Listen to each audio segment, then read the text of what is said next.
Okay, welcome to our assessment task 1 for the Aboriginal and Torres Strait Islander learning and teaching class.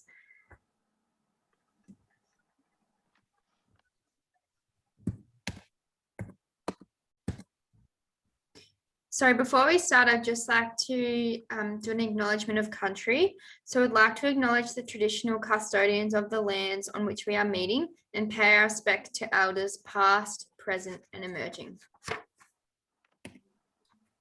So just quickly, we'd like to touch on the importance of teaching Aboriginal and Torres Strait Islander history, culture and language in all classrooms. So learning about Aboriginal and Torres Strait Islander histories and cultures allows students to develop respect for diversity and understanding of cultural differences. It provides all students with a rich and well-rounded knowledge of Australia's history, and furthermore, it promotes the closing of the gap between the two cultures. So just before we introduce our artifact, we just wanted to quickly touch on, so our artifact relates to, was a type of bush medicine. So just briefly the history of it. So traditional Indigenous Australian culture used native plants and herbs as part of healing an individual. And Indigenous and Torres Strait Islander healers were the primary form of healthcare prior to colonisation. And it was often given in the form of oils and rubs that were used by that were native plants to the area they were giving care. So this is our artifact. This is the native bush balm. This artifact was uses native plants from Central Australia areas, Arentry, and Mantayeri, and Alayari. These plants are native to these areas as they are suited to the dry desert areas. These plants include Iramka, Yiwara, and Arethe, which have been used by generations in the Arente area to treat aches, muscle pains, joint inflammation, skin conditions, and to ease cold and flu symptoms. The Bush Balms Social Enterprise is an Indigenous owned and operated health service that's based in Alice Springs.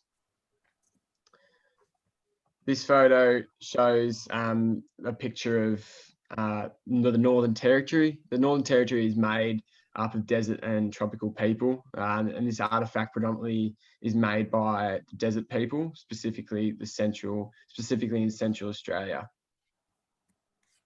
And this next photo shows the native plants specifically coming from these areas. The Arantri, Luritaya, and Mayuri, and the other surrounding areas.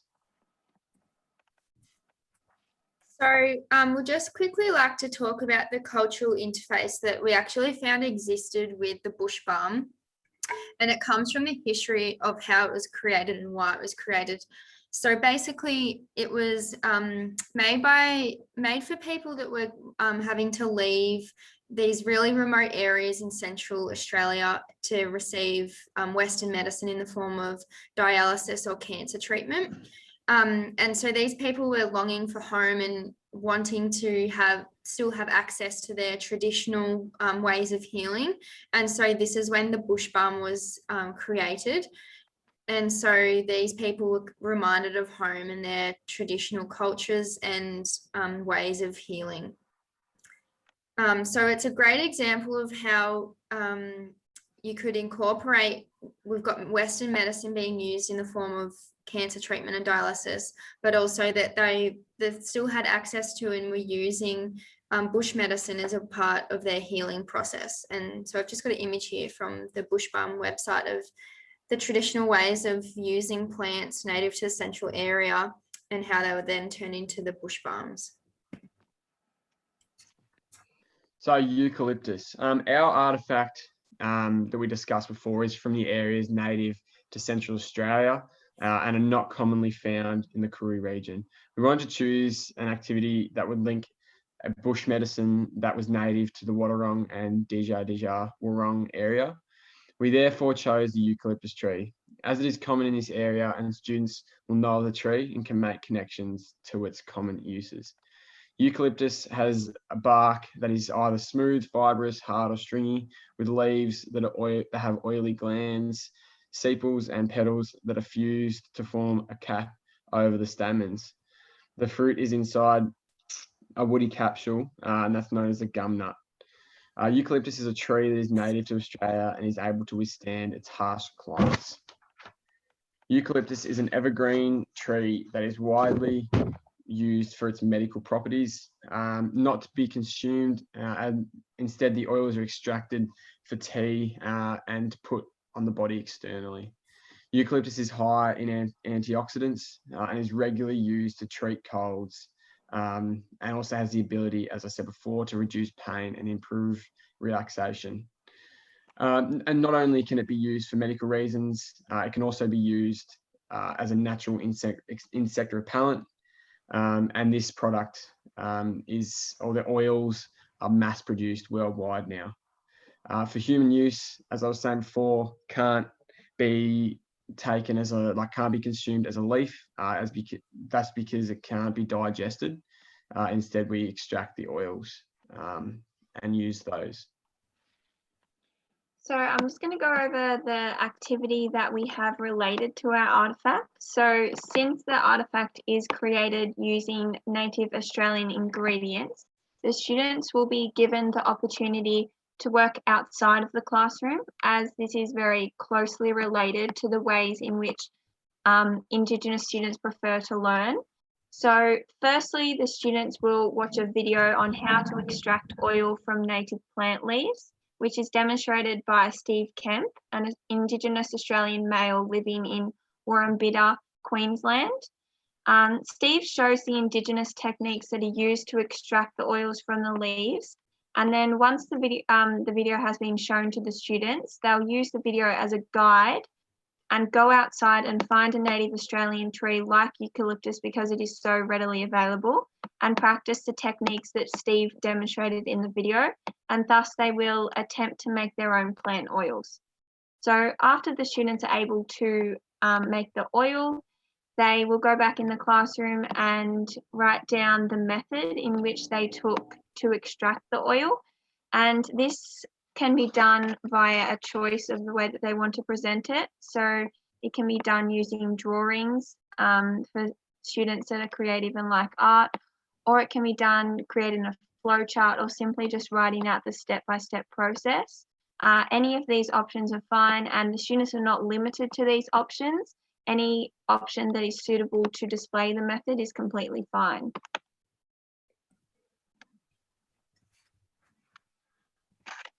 Okay, so how the students will be learning about Indigenous culture, history, or language. So learning about Aboriginal and Torres Strait Islander histories and cultures, as I've discussed, allows students to develop a respect for diversity and understanding of cultural differences. So our artifact provides us as teachers with a springboard to teach students about native plants in Australia and how Indigenous Australians have used these as bush medicines, allowing teachers to make links between the Victorian science curriculum and the culture and the history of Aboriginal Australians. The activity allows students to develop an understanding of Indigenous culture through native plants and bush medicine. Many students, without realising, will actually have some knowledge of these traditional bush medicines, as many plants and oil and practices are utilised today in non-Indigenous communities. For example, the use of tea tree oil for cleaning. The artifact and activities we have designed allow students to make links between the two cultures and how Aboriginal Australian scientific knowledge has influenced modern day Australia. Finally, this artifact allows students to begin to understand the difference in languages amongst Aboriginal communities. So students can get a knowledge of the different Aboriginal groups that exist in Central Australia by researching the origin of the bush balm product, but then also, as we've discussed, how those plants were native to Central Australia, but then there's plants that are native to the Koori region that they live in. So how does our artifact and activity engage the students? So the students are able to practice the Indigenous techniques that are used and therefore experience Indigenous culture. So for students that are engaged by the use of technology and visual learning, they're able to see and watch the demonstration and learn from Steve Kemp and get another perspective into the Indigenous culture through someone that is proud to be educating their techniques on how to extract oil from plant leaves. So they are also able to participate in hands-on learning as a result of this, which outside of the classroom, which also stimulates Indigenous learning. And by leaving the traditional classroom environment, the students get quite excited to go outside, and it increases their motivation to learn about the techniques, and they can see it firsthand for themselves.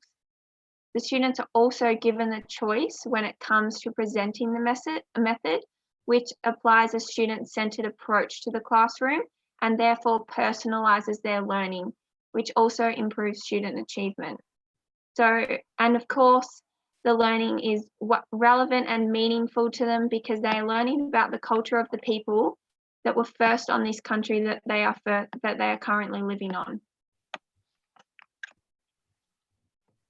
So through the introduction of the artefact and the creation of the activity, the links that were found to the curriculum were in the Victorian curriculum, and they came from level 5 and 6, science as a human endeavour. So science understandings, discoveries and inventions are used to inform personal and community decisions and to solve problems that differently affect people's life. So I've got the learning intention and success criteria there if we were to run the activity. So to learn about the value of bush medicine to Indigenous culture and how it can be produced. And success criteria, understand the importance and learning of the Indigenous culture and Indigenous techniques. So the students learn about the Indigenous discoveries of bush medicine and how their community used them to heal from their discoveries. And then plant oils are now mass produced to cater for the use in society today by both Indigenous and non-Indigenous people.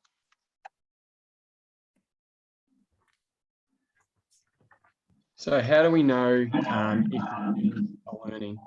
Students can discuss with their peers how Aboriginal Australians' knowledge of bush medicine and the land has helped us in today's society. They can identify the steps that Aboriginal Australians use to create the eucalyptus oil and the cultural interface of how non-Indigenous Australians have adapted these techniques. Students are then able to make links to other bush medicines that are still used to this day. So although the activity that we've created use the science curriculum, there's also extra activities that can promote Indigenous culture, history and language. So another way to meet the science curriculum is to have the students draw upon their knowledge of scientific drawings and then draw any native trees that they can observe and of course label them. And the students can also conduct an investigation, then write a report about how Indigenous Australians use eucalyptus and the benefits of it, and research into how it is produced today and how that does differ from the Indigenous techniques that are used. But it can also be used in the art curriculum as well by simply just drawing any of the trees. We can also research other common types of bush medicines and how they are used. We can do activities like create a painting of Indigenous people extracting eucalyptus oil from eucalyptus trees using relevant techniques. We can also have students grow seedlings of the native plants. And this is our reference list. Thank you for listening to our presentation.